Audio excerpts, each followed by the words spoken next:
Hello అండి. ఈరోజు నేను ఎంతో ఆరోగ్యకరమైన మరియు బలాన్ని ఇచ్చే జొన్న రొట్టె రెసిపీ చూపించబోతున్నాను. అయితే చేత్తో కాకుండా ఇలా చపాతీ కర్రతో ఈజీగా ఎలా చేయాలో చూపించబోతున్నాను. దానికోసం అయితే ఇలా సన్నని చపాతీ కర్రనైతే చేసుకోవాలి. తర్వాత ఆ చపాతీ కర్ర సైజులోనే ఒక న్యూస్ పేపర్ని కూడా కట్ చేసుకొని వీడియోలో చూపించినట్టుగా చపాతీ కర్ర చుట్టూ న్యూస్ పేపర్ని రోల్ చేసుకోవాలి.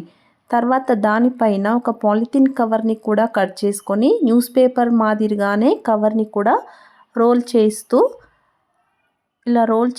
చుట్టుకోవాలి. ఇలా నీట్గా రోల్ చేసుకున్న తర్వాత రెండు వైపులా కవర్ ఊడిపోకుండా 2 రబ్బర్ బ్యాండ్లు తీసుకొని రెండు వైపులా టై చేసుకుంటే మన రొట్టెలు చేసుకోవడానికి కర్ర అయితే సిద్ధమైపోయింది. ఇప్పుడు రొట్టెలు చేసుకుందాం. రొట్టె కోసం నేను నీటిని అయితే ఇలా మరిగించాను. మరిగించిన నీటిని జొన్న పిండిలో కొద్దిగా వేస్తూ మిక్స్ చేసుకుంటున్నాను. నేనైతే పిండిని నీటిలో డైరెక్ట్గా వేసుకోకుండా మరిగించిన వాటర్ని పిండిలో కొద్దిగా వేస్తూ మిక్స్ చేసుకొని పిండిని అయితే కలుపుకుంటున్నానండి. నేనైతే పచ్చజొన్నల పిండి వాడుతున్నాను, అందుకే కలర్ ఇలా ఉంది. పచ్చజొన్న రొట్టెలు ఇంకా వైట్ దానికన్నా హెల్త్కి చాలా మంచిది కదా. నేనైతే అదే జొన్న పిండి వాడుతున్నాను.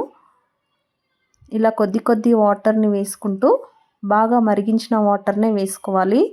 మనం కర్రతో చేస్తున్నాం కాబట్టి పిండి కొంచెం గట్టిగా మిక్స్ చేసుకోవాలి. గట్టిగా ఉంటేనే రొట్టె మంచిగా వస్తుంది. ఇలా పిండిని బాగా ప్రెస్ చేసుకోవాలి. జొన్న రొట్టె కోసం పిండిని అయితే బాగా ప్రెస్ చేసుకొని పక్కన పెట్టుకొని జొన్న రొట్టెకి ఎంత కావాలో అంత కొద్దిగా ముద్దను తీసుకొని కొంచెం బండ పైన కింద కొంచెం పౌడర్ వేసి రొట్టె ముద్ద అంటుకోకుండా వేసి ఇలా ఒక చేత్తో తిప్పుకుంటూ రోల్ చేసుకోవాలి. చపాతీ మాదిరిగానే చేసుకోవచ్చు, కానీ ఒక చేత్తో తిప్పుతూనే ఉండాలి, లేదంటే బండకి అతుక్కుపోతుంది. ఇలా ప్రిపేర్ చేసుకున్న కర్రతో చేసుకున్నట్లయితే జొన్న రొట్టె ఈజీగా చేసుకోవచ్చండి. జొన్న రొట్టె రాని వాళ్ళు కూడా ఇలా ఈజీగా ప్రిపేర్ చేసుకోవచ్చు. జొన్న రొట్టె రాని వాళ్ళు బయట డైలీ జొన్న రొట్టెలు కొనుక్కొని తింటున్నారు. ఇలా అయితే చేసుకున్నట్టయితే రాని వాళ్ళు కూడా ఈజీగా చేసుకోవచ్చు.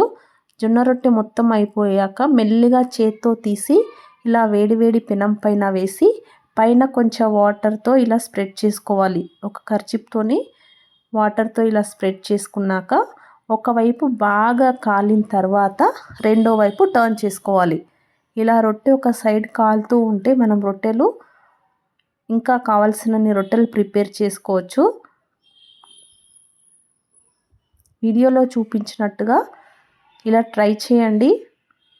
మీకు కావాల్సినన్ని రొట్టెలు డైలీ ఈజీగా తక్కువ టైంలో చేసుకోగలుగుతారు. రొట్టెలు రాని వాళ్ళు మాత్రం ఇలా కర్రతో చేస్తే చాలా ఈజీగా చేయగలుగుతారండి. కానీ ఇలా తిప్పుతూనే చేసుకోవాలి, లేదంటే రొట్టె చిరిగిపోతుంది, అతుక్కుంటుంది.